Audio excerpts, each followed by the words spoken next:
American Newscape shares History Matters November 16 through November 30, 2023 via the Grateful American Book Prize.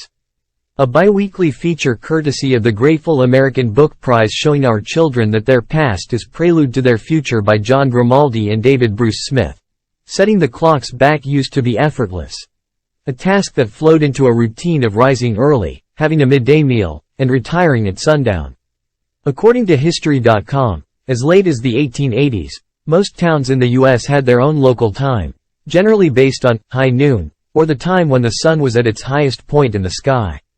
There was no pressing need for a uniform timekeeping system.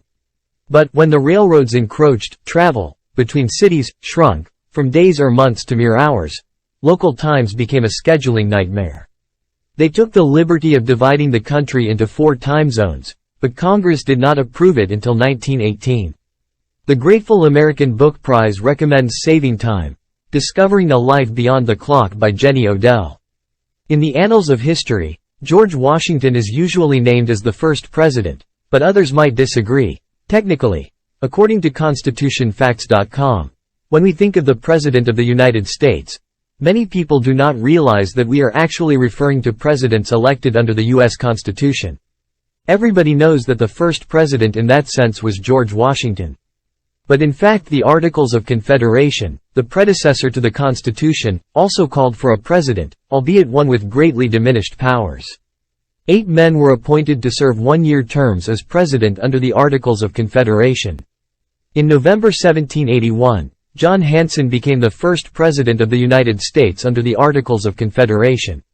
He died on November 22, 1783. Washington took office in 1789. The Grateful American Book Prize recommends Peter H. Michaels, Remembering John Hanson, a biography of the first president of the original United States government. In 1941, President Franklin Roosevelt designated the 4th Thursday of every November as Thanksgiving. But the celebration had started much earlier. History.com says it began in the autumn of 1621. When Plymouth Governor William Bradford invited local members of the Wampanoag tribe to join the Pilgrims in a festival held in gratitude for the bounty of the season.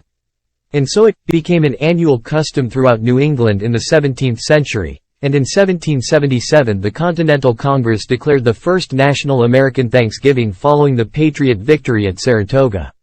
In 1789, President George Washington became the first president to proclaim a Thanksgiving holiday when, at the request of Congress, he proclaimed November 26, a Thursday, as a day of national thanksgiving for the U.S. Constitution.